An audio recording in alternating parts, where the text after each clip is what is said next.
Hi everyone, स्वागत है आप सभी का टीचिंग गोल्स के इस लर्निंग प्लेटफॉर्म पर। उम्मीद है आप सभी लोग अच्छे होंगे, आपकी एस्टेट की तैयारी अच्छी चल रही है। सो आज से जो मैं आपकी सीरीज स्टार्ट कर रही हूँ वो आपकी हिंदी और इंग्लिश की पेडागोजी जो सेक्शन आपसे पूछा जाएगा वो काफ़ी इंपॉर्टेंट है आपके लिए। और अपने इस चैनल पर मैं आपके साथ ये सीरीज वाइज यानी कि टॉपिक वाइज स्टार्ट करने वाली हूँ। ठीक है, तो आज आपकी पहली क्लास यहाँ पर है जो कि पहला टॉपिक है। एक चीज़ जो मैं आपको प्रोसीड करने से पहले अच्छे से बता देना चाहती हूँ, हमारे पास टाइम की कमी है, इसलिए सेपरेट क्लास ना लेते हुए मैं हिंदी और इंग्लिश दोनों के, बिकॉज टॉपिक आपके सेम है, एज यू कैन सी आपके सेम टॉपिक है। वही चीज़ आपको इंग्लिश मीडियम में पढ़नी है जो कि इंग्लिश में आ जाएगी, और वही चीज़ आपको हिंदी मीडियम में पढ़नी है जो कि हिंदी के सेक्शन में आ जाएगी। ठीक है, तो मैं आपको दोनों चीज़ें एक ही क्लास में करवा दूंगी, इसलिए आपको ना तो आपका टाइम खराब होगा और ना ही इधर मेरा टाइम खराब होगा।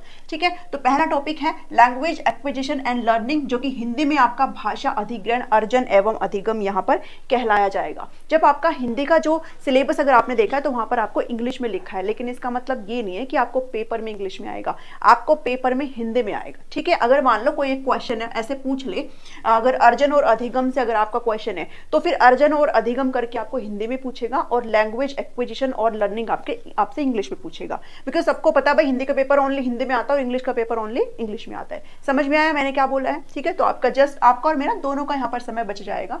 इसलिए आपका लैंग्वेज एक्विजिशन एंड लर्निंग, भाषा अधिग्रहण जिसको अर्जन भी कहते हैं, एक्विजिशन का मतलब अधिग्रहण होता है, इसको अर्जन भी कहते हैं, और सीखना अधिगम, अधिगम का दूसरा अर्थ आपका सीखना भी होता है। आपको कहीं पर सीखना लिखा मिल जाएगा, कहीं पर अधिगम मिल जाएगा। ठीक है, तो ये होता क्या है, इस पूरे टॉपिक को अच्छे से कंप्लीट डिस्कस करेंगे। चलिए स्टार्ट करते हैं। पसंद आए थी ये सीरीज तो इसको जरूर लाइक करिए, शेयर करें सभी के साथ, सभी ग्रुप्स में अपने सभी फ्रेंड्स के साथ शेयर करें। यहाँ पर सारी फ्री क्लासेस हो रही हैं, और अगर चैनल को सब्सक्राइब नहीं किया तो फटाफट से कर लीजिए। मिलती हूँ, चलिए स्टार्ट करती हूँ।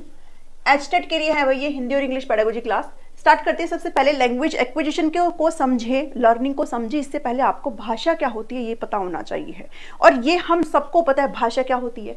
भाई लैंग्वेज क्या होती है, इंग्लिश में लैंग्वेज आएगा, हिंदी में भाषा आएगा। ठीक है, तो लैंग्वेज क्या है? एक मीडियम ऑफ कम्युनिकेशन है टू एक्सप्रेस थॉट, अपने विचारों को एक दूसरे के सामने रखने के लिए ये एक जरिया है लैंग्वेज। अगर हम किसी एक बंद कमरे में रहे, अगर हम किसी से इंटरेक्ट ना करें, मान लो अगर कोई एक बच्चा है वो बिल्कुल एक बंद कमरे में, हमने उसको पूरी तरीके से को सोशल किया ही नहीं और ना ही उसके सामने हमने कभी एक शब्द भी बोला, क्या वो बच्चा लैंग्वेज सीख पाएगा? क्या वो बच्चा इंटरेक्ट कर पाएगा? नहीं कर पाएगा। तो लैंग्वेज जो है, भाषा जो है वो तभी होगी जब आप इंटरेक्ट करोगे सभी के साथ। ठीक है, जब आप दूसरे के साथ मिलेंगे जुलेंगे तो आपको भाषा आती है। और भाषा क्या है? एक माध्यम है कम्युनिकेशन का, बातचीत का, जब आप अपने विचारों को रखते हैं एक दूसरे के सामने। ठीक है, तो सिर्फ और सिर्फ आपका एक ये कम्युनिकेशन का जरिया नहीं है, सिर्फ और सिर्फ ये एक संप्रेषण का माध्यम नहीं है, बल्कि आप इसको समग्रता दृष्टि से देखते हो, एज ए होल देखते हो। ठीक है, आप होलिस्टिक पर्सपेक्टिव से देखते हो। ये कुछ टैग वर्ड्स मैंने यहाँ पर लिखे हैं, इन टैग वर्ड से आप क्वेश्चंस को इजीली बना सकते हो। ठीक है, इसलिए इसको डीप में नहीं, डीप में अगर प्रॉपर तरीके से चाहिए तो आप नोट्स ले लेना, वहां पर मैं आपको ये सारी चीजें अच्छे से एक्सप्लेन करके दी हुई है मैंने। ठीक है, आज आपका पहला ही टॉपिक नोट सेक्शन में ऐड हो जाएगा इस क्लास के बाद। ठीक है, तो होलिस्टिक पर्सपेक्टिव से देखते हैं। सिर्फ यहां तक नहीं है भाषा कि हम बस एक दूसरे के साथ बातचीत कर लेते हैं, यहां तक नहीं है। भाषा आपके एज अ होल आपको बताती है। ठीक है, आपके पर्सनालिटी यानी कि व्यक्तित्व को निखारती है भाषा। आप दूसरे के साथ कैसे पेश आते हो, कैसे बातचीत करते हैं, ये आपके पर्सनालिटी का हिस्सा होती है। ठीक है, तो आपके व्यक्तित्व को भी निखारती है भाषा। एक एक शब्द जो मैं बोल रही हूँ उसको लिखते रहना अगर आप नोट्स बना रहे हो। ठीक है, तो समग्रतावादी दृष्टि से देखी जाती है क्या? भाषा, लैंग्वेज। ठीक है, अब लैंग्वेज क्या है, भाषा क्या है? एक रूल बेस्ड सिस्टम है। रूल बेस्ड सिस्टम मतलब नियमों में बंधी हुई है, नियमबद्ध व्यवस्था है। ठीक है, नियम से संचालित व्यवस्था है। हिंदी में जरूर ध्यान में रखेगी भाई, जो हिंदी मीडियम वाले हैं वो हिंदी इंग्लिश दोनों करेंगे, जो इंग्लिश मीडियम वाले हैं वो इंग्लिश हिंदी दोनों करेंगे, क्योंकि हिंदी में ही पूछा जाता है। ठीक है, तो ये चीज हो सकता है स्टार्टिंग में थोड़ा सा इरिटेटिंग लगे, बट जब आप पढ़ते जाएंगे ना तो ये चीजें हो जाएगी। ठीक है, तो कैसी है भाषा? रूल बेस्ड सिस्टम है भाई। आप जब लैंग्वेज सीखते हो तो ऐसे थोड़ी ना कुछ भी सीख लेते हो, है ना। आपको एक सेंटेंस बोल रहे हो तो उसका एक प्रॉपर स्ट्रक्चर होता है। मैं पानी पीती हूँ तो मैंने ऐसे क्यों बोला, मैंने पहले मैं ही क्यों लगाया, मैंने फिर पानी लगाया, फिर, क्योंकि उसका एक मीनिंग होता है, वो एक रूल में बंधी हुई है। ठीक है, मैं कुछ भी आगे पीछे नहीं जोड़ती हूँ कि मैं है पीती पानी, ऐसे कुछ नहीं करती ना, एक नियमों में बंधी हुई थी। तो भाषा क्या है? रूल बेस्ड सिस्टम है। ठीक है, रूल गवर्न सिस्टम आप इसको कह सकते हो। भाषा इमिटेटिव वाली होती है और चेंजेबल होती है। इमिटेटिव मतलब अनुकरणीय होती है, ठीक है, आप अनुकरण करके सीख जाते हो। अनुकरण करना मतलब नकल करना टाइप से, ठीक है। अगर आपके सामने कोई अदर लैंग्वेज का वो आपके सामने कुछ बोल रहा है, भले ही आपको वो समझ ना आए, लेकिन आप जो जैसे बोल रहे हो उसको आप इमिटेट करके बोल सकते हो, ठीक है। तो इमिटेटिव होती है और चेंजेबल होती है। अब ये हम सबको पता है, भारत जो है उसमें बहुत सारी लैंग्वेज जो है बोली जाती है, ठीक है। 22 भाषाओं की यहाँ पर बात करी जाती है। भारत में 22 भाषाओं की 22 लैंग्वेज की बात करी जाती है। मैं सारी चीजें बाइलिंगुअल लिखूंगी क्योंकि हम दोनों ही सब्जेक्ट को यहाँ पर कवर कर रहे हैं, ठीक है। तो भारत की अगर पूछी जाए तो कैसा कंट्री हो जाता है? मल्टीलिंगुअल कंट्री हो जाता है, ठीक है। भारत कैसा कंट्री है भाई? मल्टीलिंगुअल, यानी कि बहुभाषी देश है भारत, बहुभाषी देश है, ठीक है। हमारे यहाँ पर तरह तरह की लैंग्वेजेस बोली जाती है, ठीक है। हम हिंदी बोलते हैं, कोई तमिल बोलता है, कोई गुजराती बोलता है, कोई पंजाबी बोलता है, ठीक है, कोई मद्रासी बोलता है, कोई तेलुगु बोलता है। तो सबकी अपनी अपनी लैंग्वेजेस होती है, ठीक है। तो चेंजेबल होती है मतलब परिवर्तनशील होती है। अब एक चीज जो आपसे पूछी जाती है, कई बार आपको पेपर में देखने को मिलती है, देखो बहुभाषी देश है भारत, बहुत सारी लैंग्वेजेस बोली जाती है, लेकिन फिर भी हमारी कोई भी नेशनल लैंग्वेज नहीं है, इंडिया की कोई भी राष्ट्रीय भाषा नहीं है, ठीक है। कोई भी राष्ट्रीय भाषा इंडिया की नहीं है। तो फिर हिंदी क्या है, इंग्लिश क्या है, आपसे पूछी जाती है, क्योंकि एचटेट में आपसे हिंदी और इंग्लिश ही पूछा जाता है। वैसे तो लैंग्वेज बहुत सारी होती है भाई, पंजाबी भी होती है, लेकिन हमसे जनरल सेक्शन में क्या पूछा जाता है? हिंदी और इंग्लिश पूछा जाता है, ठीक है। तो अगर हिंदी की बात करें और इंग्लिश की अगर बात करें, अंग्रेजी की अगर बात करें, तो हिंदी जो है आपकी क्या है? ऑफिशियल लैंग्वेज है, ठीक है। ऑफिशियल लैंग्वेज यानी कि राजभाषा है हिंदी। राष्ट्रीय भाषा हमारी कोई नहीं है, लेकिन राजभाषा है, इसको आप आधिकारिक भाषा भी कहते हो। आधिकारिक आपसे पूछा जाता है भाई ये पेपर में, इसलिए लिखवा रही हूँ, ठीक है। और इंग्लिश कैसी है? इंग्लिश आपकी एसोसिएट ऑफिशियल लैंग्वेज है, एसोसिएट ऑफिशियल लैंग्वेज यानी कि सहयोगी आधिकारिक भाषा है, आधिकारिक भाषा। ये क्वेश्चन बहुत बार आ चुका है, ठीक है। इंग्लिश जब मैंने सीटेट दिया था तो भी ये क्वेश्चन आया हुआ था कि इंग्लिश कैसी लैंग्वेज है? एसोसिएट ऑफिशियल लैंग्वेज है, ठीक है। तो ये दो चीजें आप जरूर यहाँ पर ध्यान में रखेंगे कि हमारी कोई भी नेशनल लैंग्वेज नहीं है, हम लोग बहुभाषी हैं, हम बहुत सारी लैंग्वेजेस बोलते हैं, बट हमारी कोई भी राष्ट्रीय भाषा नहीं है। हिंदी जो है हमारी वो राजभाषा है, ऑफिशियल लैंग्वेज है, इसको आधिकारिक भाषा कहते हैं। और इंग्लिश आपकी एसोसिएट ऑफिशियल लैंग्वेज है, जिसको सहयोगी आधिकारिक भाषा कहते हैं, ठीक है। इतना चीज यहां से समझ में आया। अब यहां पर जब हम भाषा करते हैं तो हम लोग 3 लैंग्वेज फॉर्मूला को यहां पर पढ़ते हैं, ठीक है। 3 लैंग्वेज फॉर्मूला को यहां पर पढ़ते हैं। 3 लैंग्वेज फॉर्मूला क्या होता है? 3 लैंग्वेज फॉर्मूला यानी कि त्रिभाषा सूत्र। ये किसके द्वारा किया गया था? ये इंग्लिश में लिख लेना, हिंदी में लिख देती हूँ। कोठारी कमीशन के द्वारा दिया गया था, जिसको आप 1964 से 66 पढ़ते हो, ठीक है। कोठारी कमीशन के द्वारा दिया गया था। ये 3 भाषाओं की बात करते हैं। ये कहते हैं अगर कोई हिंदी स्पीकिंग स्टेट है, हिंदी स्पीकिंग स्टेट यानी कि हिंदी बोलने वाले राज्य, तो वहां पर कौन सी 3 भाषाओं की बात करी जाती है?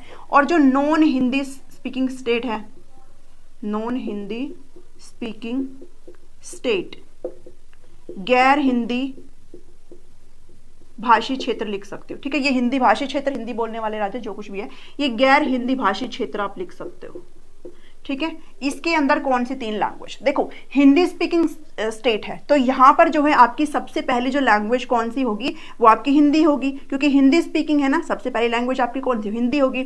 सेकंड नंबर पर जो आप लैंग्वेज ले सकते हो वो ये कहते हैं या तो आप इंग्लिश लीजिए या कोई भी मॉडर्न इंडियन लैंग्वेज लीजिए, ठीक है। बहुत सारी लैंग्वेजेस हैं, 22 भाषाएं हमारे पास, ठीक है। कोई भी आप मॉडर्न इंडियन लैंग्वेज ले सकते हो।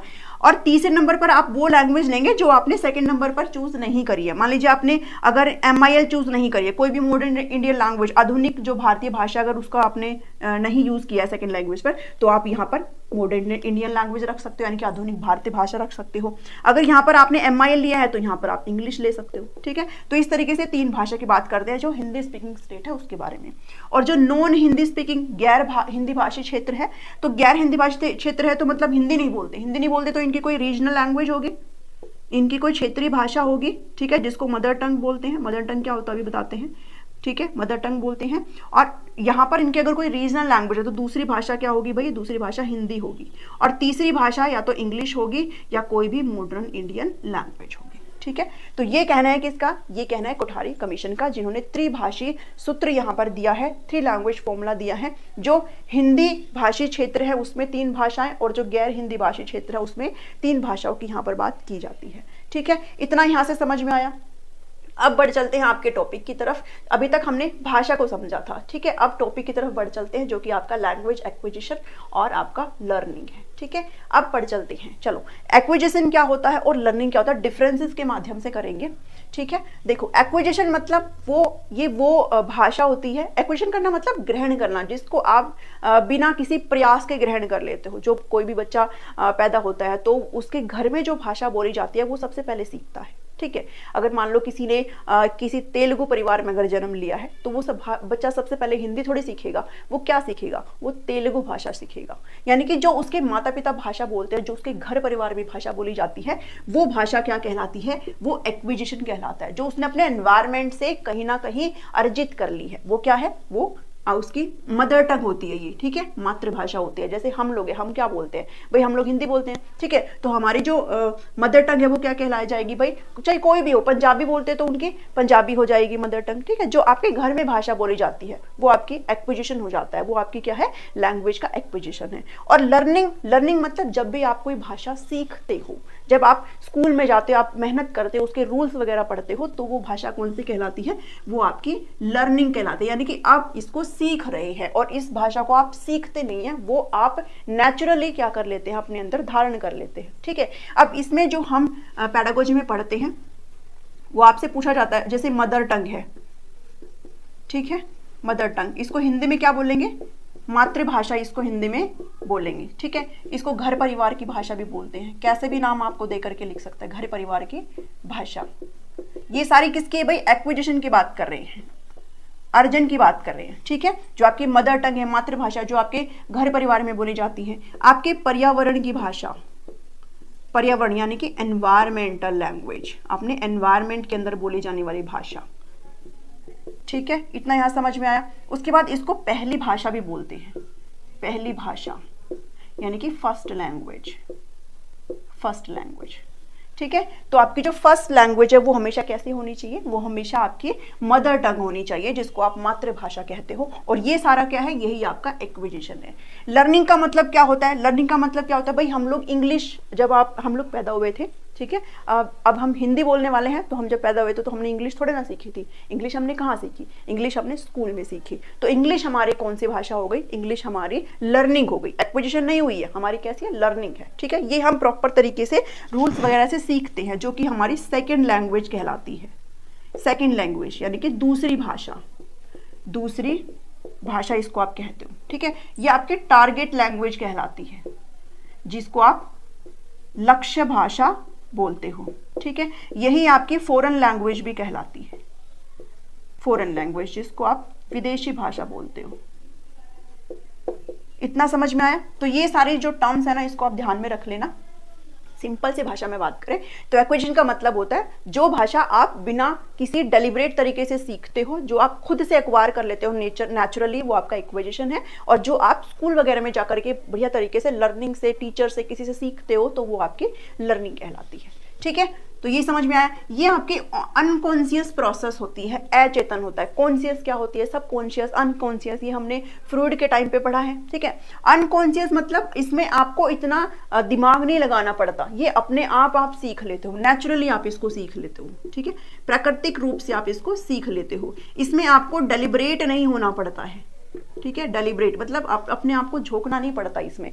जबकि ये आपकी कॉन्शियस होती है, आप बिल्कुल ही कॉन्शियस माइंड के साथ इसको सीखते हो, क्या चल रहा है ना, रूल्स वगैरह सब कुछ सीखते हो। जैसे इंग्लिश हम सीखते हैं, ठीक है, तो इसमें आप कैसे सीखते हो, इसमें आप डेलिब्रेटली सीखते हो। ठीक है, मतलब कि जानबूझकर आप सीखते हो इस चीज को कि हाँ मुझे पढ़ना है, तो आपकी इंग्लिश लैंग्वेज है वो। ठीक है, अब बात करें अगर हम विदेशों में जाएं, जैसे मान लो अमेरिका की बात करें, तो अमेरिका में तो भाई बच्चे पैदा होते इंग्लिश बोलना स्टार्ट कर जाते हैं, तो उनके लिए क्या, उनके लिए एक्विजिशन इंग्लिश लैंग्वेज होगी। अगर वो हिंदी पढ़ते हैं तो उनके लिए हिंदी कैसे हो जाएगी, उनके लिए लर्निंग हो जाएगी। ठीक है, अब यहाँ समझ में आया, ये आपके इनफॉर्मल प्रोसेस होती है, अनौपचारिक होती है, इसके लिए आपको कुछ भी करना नहीं पड़ता। जबकि ये आपकी फॉर्मल होती है, आप स्कूल वगैरह में जाते हो, ठीक है, अपने टीचर से पढ़ते हो, आप इसमें सीखते हो, सिंटैक्स वगैरह सीखते हो कि पहले सब्जेक्ट आएगा, फिर फलाना आएगा, ये आएगा, ठीक है, लास्ट में आपका ऑब्जेक्ट आएगा, तो ये आपका फॉर्मल तरीके से आप सीखते हो। इसमें कोई भी ग्रामर के रूल आप नहीं सीखते, है ना। भाई बच्चा है वो बोलना सीख जाता है, पहले वो कुछ बोलेगा, एक एक शब्द बोलेगा, फिर वो दो दो शब्द से बोल जाएगा जिसको हमें समझ में आ जाता है, फिर वो धीरे धीरे सेंटेंसेस में बोलने लग जाता है। तो इसमें कोई भी व्याकरणिक नियमों की जरूरत नहीं होती, लेकिन यहाँ पर हम रूल्स के साथ सीखते हैं। ठीक है, पहले सब्जेक्ट आएगा, वर्ब आएगी, ठीक है, ऑब्जेक्ट आएगा, तो वो सारी चीजें हम यहाँ पर सीखते हैं रूल्स के साथ। तो वो हमारी क्या किस में आ गया, लर्निंग में हो गया। ये आपका अनस्ट्रक्चर्ड होता है, वही वाली बात है ना, रूल्स वगैरह ये अनस्ट्रक्चर्ड होता है, इसमें कोई रूल नहीं होता, ये अनस्ट्रक्चर्ड होता है, असंस्थागत होता है। जबकि ये जो है आपका स्ट्रक्चर्ड होता है, इसमें हम प्रॉपरली सीखते हैं सारी चीजों को। तो ये डिफरेंसेस है किसके बीच में, एक्विजिशन और लर्निंग के बीच में। उम्मीद है कि आपको ये चीजें समझ में आई होगी। ठीक है, इतना समझ में आया। अब लैंग्वेज एक्विजिशन की हम बात करते हैं, तो कैसे बच्चा, इसके स्टेजेस क्या होती है, ये भी कई बार पूछ लेते हैं। स्टेजेस ऑफ लैंग्वेज एक्विजिशन, भाषा अर्जन के स्तर क्या होते हैं, कैसे कैसे बच्चा सीखता है। तो सबसे पहले कूइंग स्टेज आती है, जिसको हिंदी में कूकना बोलते हैं। ठीक है, ये जो है 0 से 6 वीक की होती है। इसका कोई भी मतलब नहीं होता, नो मीन्स, इसका कोई भी अर्थ नहीं होता। ठीक है भाई, 0 से 6 वीक पे बच्चा क्या करता है, कुछ नहीं करता, उसको भूख लगे तो रो देगा, है ना, उसने अगर डायपर गीला कर दिया है तो वो रो देगा, है ना, मुंह से तरह तरह की आवाजें आती है उसके, तो वो उसका कोई सेंस नहीं होता। फिर आती है बैबलिंग, बैबलिंग मतलब बड़बड़ाना। 6 महीने का बच्चा बैबलिंग करता है। इसमें यहाँ पर कुछ कुछ बच्चे जो है वो बोलना स्टार्ट कर देते हैं। ठीक है, वो मामा मामा ऐसे, है ना, दादा दादा ऐसे बोलना स्टार्ट कर देते हैं बच्चे। ठीक है, मामा दादा ऐसे बोलना स्टार्ट कर देते हैं। बट ये जो चीजें हैं वो कहीं ना कहीं कौन समझ पाते हैं, कहीं ना कहीं पेरेंट्स ही उस चीज को समझ पाते हैं, बाकी कोई और इस चीज को नहीं समझ पाता। ठीक है, इनका इतना भी कुछ खास मतलब नहीं होता है। उसके बाद जो वन वर्ड है, एक शब्द है, वो बच्चा 1 साल की अवस्था तक बोलना स्टार्ट कर देता है। ठीक है, इसका जो है अपने आप में मतलब होता है, लेकिन ये मतलब सिर्फ और सिर्फ परिवार ही समझ पाता है। जो फैमिली है ना उसकी, स्पेशली जो मदर है, सिर्फ वो समझ पाती है। आपने देखा होगा, आप जब किसी के घर में जाते हो, कोई आपके घर में आता है, अगर छोटा बच्चा है, तो छोटा बच्चा अगर कुछ कह रहा है तो वो आपसे कहेगा क्या कह रहा है ये, तो आप कहते हो अरे ये कह रहा है ना। तो परिवार ही समझ पाता है उस चीज को। ठीक है, एक शब्द बोलना स्टार्ट कर देता है यहाँ पर बच्चा। फिर 2 वर्ड स्टेज कब आती है, 2 शब्द अवस्था, जब बच्चा 1.5 साल का हो जाता है, तो वो 2 या फिर कुछ बच्चे वो 2 से 3 शब्द बोलना स्टार्ट कर देते हैं। उसके बाद जो लॉन्गर यूटेरेंस है, मतलब लंबे शब्द, मतलब वाक्य में टाइप में बच्चा कब बोल पाता है, तो वो 2 से 4 वर्ष का बच्चा यहाँ पर बोल पाता है। ठीक है, तो इतना आप ध्यान में रखेंगे, इस चीज को भी, टेबल को भी थोड़ा सा ध्यान में रख लेना। ठीक है, तो ये लैंग्वेज एक्विजिशन और लर्निंग को हमने पढ़ा। अब कुछ भाषाविद है जिसमें हम किसको पढ़ते हैं, हम पियाजे को पढ़ते हैं। ठीक है, हम पियाजे को पढ़ते हैं, और हम पढ़ते हैं वाइगोत्स्की को, और नोम चोम्स्की का नाम बहुत आता है। नोम चोम्स्की से एक क्वेश्चन जरूर आपसे पूछा जाता है। ठीक है, तो इन भाषाविदों को एक बार देख लेते हैं कि इनका भाषा के बारे में क्या कहना है। भाषा के बारे में जो बात करने वाले भाषाविद हैं, उनमें हमने पहले भी सीडीपी में इस चीज को कवर किया है कि पियाजे बात करते हैं भाषा के बारे में, और वाइगोत्स्की तो मेजर बात करते हैं भाषा के बारे में। इन्होंने तो भाषा का जो योगदान है वो डेवलपमेंट में बहुत ही खासा बताया है। ठीक है, जो कि हमने पढ़ा है। और इसके अलावा नोम चोम्स्की के बारे में पढ़ेंगे। नोम चोम्स्की से एक क्वेश्चन जरूर आता है। ठीक है, और जो कि बहुत ईजी है, यहाँ से समझोगे वो एक क्वेश्चन आपका आराम से हो जाएगा। ठीक है, चलिए बात करते हैं पियाजे और वाइगोत्स्की को कंपैरिजन से मैं आपके साथ डिस्कस कर लेती हूँ। कॉग्निटिव डेवलपमेंट, पियाजे ने भाषा का जो है कहीं ना कहीं लेस रोल बताया है। ठीक है, ये भाषा को इतनी अहमियत नहीं देते। इन्होंने कहा कि जो हमारे संज्ञानात्मक विकास होता है वो भाषा के ऊपर डिपेंड नहीं करता, भाषा के ऊपर जो है वो निर्भर नहीं करता। इन्होंने जो बात करी है वो किसकी बात करी है, ईगोसेंट्रिक स्पीच की बात करी है, जो कि अहम केंद्रित वाक्य है, जो 2 से 6 वर्ष की अवस्था में बच्चा करता है। ये कहते हैं कि इस स्टेज में जो बच्चे का जो मेंटल डेवलपमेंट है, जो मानसिक विकास है, वो इतना कहीं ना कहीं हुआ नहीं होता है, बहुत ही कम होता है, जिस वजह से बच्चे जो है वो खुद से बात करते हैं, ईगोसेंट्रिक स्पीच करते हैं, यानी कि खुद से बात करते हैं, खुद के काम को कहीं ना कहीं डायरेक्शन देते हैं। देखा होगा ना, बच्चे अपने आप में ही बड़बड़ाते रहते हैं। तो वो इन्होंने क्या नाम दिया, इन्होंने कहा कि बच्चे का डेवलपमेंट जो है, मेंटल डेवलपमेंट इतना अच्छे से नहीं हुआ, इसलिए वो ईगोसेंट्रिक स्पीच करते हैं। तो कम इन्होंने रोल दिया इसके बारे में। जबकि इसी चीज को वाइगोत्स्की क्या कहते हैं, ये कहते हैं कि नहीं, यहाँ पर इन्होंने कहा कि जो हमारा संज्ञानात्मक विकास है वो भाषा के ऊपर डिपेंड करता है। दोनों जो है अपने राय में अलग अलग है, दोनों के अंदर मतभेद है यहाँ पर, ठीक है। ये इन्होंने भाषा का रोल नहीं बताया, जबकि कहते हैं भाषा का बहुत बड़ा रोल होता है। हमारा जो कॉग्निटिव डेवलपमेंट होता है वो किसकी वजह से होता है, वो सोशल इंटरेक्शन की वजह से होता है ना। अंत्यक्रिया की ये बात करते हैं, सोशल इंटरेक्शन यानी कि सामाजिक अंत्यक्रिया की बात करते हैं, जो कि हमने थ्योरी करते वक्त अच्छे से पढ़ा था, ठीक है, सामाजिक अंत्यक्रिया की। और वो अंत्यक्रिया हम कैसे करेंगे भाई, जब तक हम लोगों से बातचीत नहीं करेंगे, है ना, तभी तो हम सोशल इंटरेक्ट करेंगे। तो भाषा का कहीं ना कहीं बहुत बड़ा रोल है। अगर आप किसी भी बच्चे का अगर लैंग्वेज का डेवलपमेंट अच्छा नहीं है तो इनके अकॉर्डिंग उसका भाषा का विकास भी अच्छा नहीं हो सकता, ठीक है। तो जिसको इन्होंने ईगोसेंट्रिक स्पीच का नाम दिया है, इसी को इन्होंने क्या बोला है कि ये प्राइवेट स्पीच होती है, यानी कि निज वाक होती है। ये तो कहते थे कि बच्चे ऐसे ही बड़बड़ाते रहते, पियाजे कहते थे, जबकि ये कहते कि नहीं, वो खुद को डायरेक्शन करती हैं, खुद को गाइड करते हैं, और तब उनका क्या होता है, विकास होता है, ठीक है। तो प्राइवेट स्पीच का मतलब इन्होंने क्या बचाया, बच्चे जो है वो सेल्फ को गाइड करते हैं, ठीक है, खुद को निर्देश देने के लिए वो क्या करते हैं भाई, निज वाक करते हैं। इतना समझ में आया यहाँ से। तो दोनों की बातों में क्या है, फर्क है, खुद को निर्देश देते हैं, और ये भी आपका सेम ही है 2 से 6 वर्ष का। वैसे तो इन्होंने 3 तरीके की स्पीच की बात करती है जो हमने उस टाइम पढ़ा था। सोशल स्पीच, जब बच्चा सोशली जो है बोलना स्टार्ट करता है 0 से 2 वर्ष, और फिर उनका प्राइवेट स्पीच आ जाता है, देन बाद में साइलेंट इनर स्पीच आ जाती है 7 वर्ष की उम्र से बाद में, ठीक है। तो लेकिन यहाँ पर हम बात कर रहे हैं जो कि ईगोसेंट्रिक स्पीच। अब वाइगोत्स्की का जो प्राइवेट स्पीच है ना, वो पियाजे का ईगोसेंट्रिक स्पीच है, ठीक है। इतना ध्यान में रखेंगे तो लैंग्वेज के बारे में दोनों के बीच में क्या है, मतभेद है। अब बात करते हैं नोम चॉम्स्की के बारे में। नोम चॉम्स्की क्या कहते हैं, इनका कहना है, बेसिकली जान लो पहले तो नोम चॉम्स्की थे कौन। इनको जो है फादर ऑफ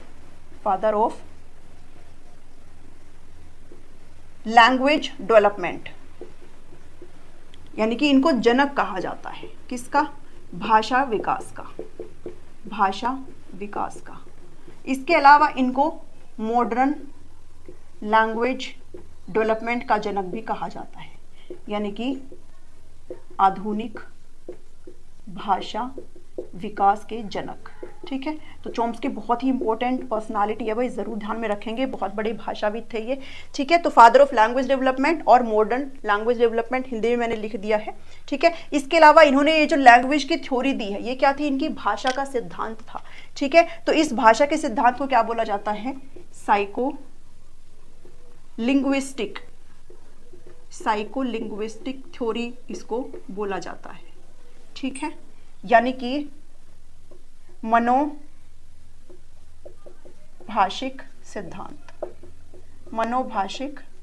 सिद्धांत, ठीक है। बोल भी रही हो अगर समझ में ना आए तो साइकोलिंग्विस्टिक थ्योरी बोला जाता है। इतनी चीज ध्यान में रख लेना। अब इनका कहना ये है कि हम किसी भी भाषा को जब सीखते हैं तो वो किसकी वजह से सीखते हैं, क्योंकि हमारे अंदर एक इनेट एबिलिटी होती है, एक जन्मजात योग्यता होती है, जिसकी वजह से हम क्या सीखते हैं, हम भाषा सीखते हैं, ठीक है। क्या होती है, वो हमारे अंदर इनबोर्न होता है, पहले से होता है हमारे अंदर, जिसकी वजह से हम किसी भी भाषा को सीखते हैं। इसमें ये 2 टर्म की बात करते हैं जो क्वेश्चन में पूछे जाते हैं। ये बात करते हैं एलईडी के बारे में। एलईडी क्या है, लैंग्वेज एक्विजिशन डिवाइस है, भाषा अधिग्रहण यंत्र है। इनका कहना है कि ये जो एलईडी डिवाइस होती है ना, ये किसी को दिखती नहीं है, लेकिन हमारे ब्रेन के अंदर फिट होती है, हमारे ब्रेन में, यानी कि दिमाग में, ठीक है। हमारे दिमाग में कहां पर, आपके बाएं हिस्से में, ठीक है, बाएं हिस्से में ये जो है आपका जो एलईडी है वो फिट होता है, हाइपोथेटिकल होता है, किसी को दिखता नहीं है। इनका कहना है कि ये क्या है भाई, ये गॉड का गिफ्ट है हमें, ठीक है, ये गॉड का गिफ्ट है। और ये जो एलईडी है वो 5 वर्ष के बाद क्या पड़ जाती है, वीक पड़ जाती है, यानी कि कमजोर पड़ जाती है। तो हम कोई भी भाषा जब सीखते हैं तो वो शुरुआत के 5 साल में अगर आप किसी बच्चे को भाषा इंट्रोड्यूस कराएंगे वो बहुत जल्दी सीख लेगा इनके अकॉर्डिंग, और बाद में अगर आप इंट्रोड्यूस कराएंगे तो क्योंकि उसका एलईडी वीक हो गया, इसकी वजह से वो भाषा सीखने में भी उसको कठिनाई आएगी, ठीक है। इतना समझ में आया यहाँ से कि इन्होंने क्या बात करी है, लैंग्वेज एक्विजिशन डिवाइस है जो हमारे दिमाग में है, और ये गॉड गिफ्ट है। 5 साल की उम्र तक ये स्ट्रोंग रहता है, उसके बाद ये वीक पड़ना स्टार्ट हो जाता है। उसके अलावा ये बात करते हैं किसके, यूनिवर्सल ग्रामर की बात करते हैं, यानी कि जो ग्रामर है, ग्रामर मतलब व्याकरण, ठीक है, वो यूनिवर्सल है। जहां पर भी आप जाएंगे, जो भी जितनी भी भाषाएं हैं उन सभी का एक समान स्ट्रक्चर होता है, एक समान ग्रामेटिकल स्ट्रक्चर होता है, ठीक है, कॉमन होता है, जो कि यूनिवर्सल होता है, ठीक है। और उसको समझने में कौन हेल्प करता है? एलएडी, लैंग्वेज एक्विजिशन उसको समझने में हमें क्या करती है? हेल्प करती है, ठीक है। तो ये हम ये बात करते हैं यूजी के बारे में, आपको यूजी ऐसे लिखा मिलेगा, यूनिवर्सल ग्रामर के बारे में। तो आपको नोम चॉम्स्की के बारे में जरूर ध्यान में रखना है, साथ ही आप पियाजे और वाइगोत्स्की को भी ध्यान में रखेंगे। तो आज की क्लास में इतना ही था, जिसमें हमने लैंग्वेज एक्विजिशन क्या होती है और लैंग्वेज लर्निंग क्या होती है इसको पढ़ा है। नेक्स्ट क्लास में हम अदर टॉपिक, दूसरे टॉपिक को उठाएंगे। उम्मीद करती हूँ आपको ये क्लास अच्छी लगी होगी। नोट्स अगर चाहिए है तो डे बाय डे अपडेट होगा, एकदम से अपडेट नहीं होगा, तो डे बाय डे अपडेट होगा। अगर आपको नोट्स चाहिए हैं तो आप दिए गए नंबर पर, स्क्रीन पर जो नंबर दिखाई दे रहा है उस पर आप व्हाट्सअप करके इन्फॉर्मेशन ले सकते हैं। पेड नोट्स आपके लिए रहने वाले हैं। पसंद आए तो जरूर लाइक करिए, सब्सक्राइब कर लीजिए। टीचिंग गोल्स को बिल्कुल फ्री होता है। मिलती हूँ नेक्स्ट वीडियो में। Thank you, thanks for watching.